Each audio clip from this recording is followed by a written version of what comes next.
Sir 1 minute. কাজের সময় কি ভাইয়া কাজ করছে দেখতেছেন না? আর্জেন্ট কথা, নাহলে আমি আসতাম না। তোরে আমি পাঠাইছি ছবি তোলার জন্য, খালি ছবি তোলার জন্য না, তোরে আমি মেরে প্রপোজ করতে বলছি। সুন্দর মতো যাবি, তোরে 10টা মিনিট সময় দিতেছি। তুই সুন্দর মতো এই 10 মিনিটের ভিতরে ওরে আই লাভ ইউ কবি, নাইলে আমি এসে আই লাভ ইউ করে দিই। যে মাত্র মন যাবে কখন তারে এটা বুঝবা। 10 মিনিট সময় দিলাম, শেষ কর। Okay, I love you. করার কিছু নেই, যেটা শুনছো ওইটাই direct I love you. Indirect কথা বলতে সুযোগই নেই, বুঝছো না? সুযোগ ওইটা মিস হয়ে যেতে পারে, মানে এদিক ওদিক কিছু না করে সোজা যে কথাটা ওইটাতে পয়েন্ট এসে বলে দিলাম। হলো ওয়েট, আমি বুঝতে পারছি আপনারা দুই বন্ধু মিলে এতক্ষণ প্র্যাঙ্ক প্ল্যান করছেন না? না না না প্র্যাঙ্ক করছেন। ক্যামেরাটা কোথায় বলেন, বের করতে। ক্যামেরাটা বাইর করতে বলো। আসলে আই লাভ ইউ। মাত্র এগুলাই প্ল্যান করছেন আপনারা, বের করতে বলেন। কোন প্ল্যান ট্যান কিছু করিনি আমি। বলেন বের হইতে, আমি বুঝছি।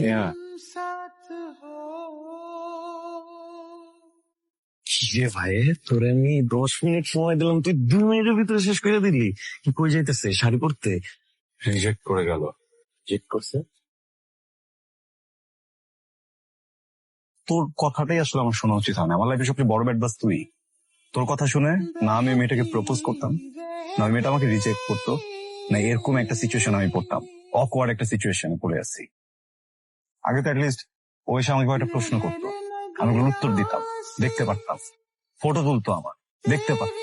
সামনে দিয়ে হেঁটে গেল, হাসি মুখে একবার দেখতে পারতাম। এখন তো সেটাও পারি না, চোখে চোখটা মিলাইতে পারি না। জিম, তুই এখান থেকে যা প্লিজ। আরে তোর যাই। শিট।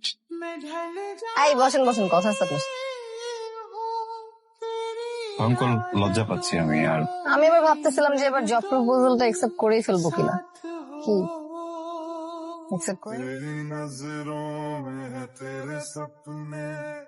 तेरे सपनों में नाराजी मुझे लगता है कि बातें दिल की होती लफ्जों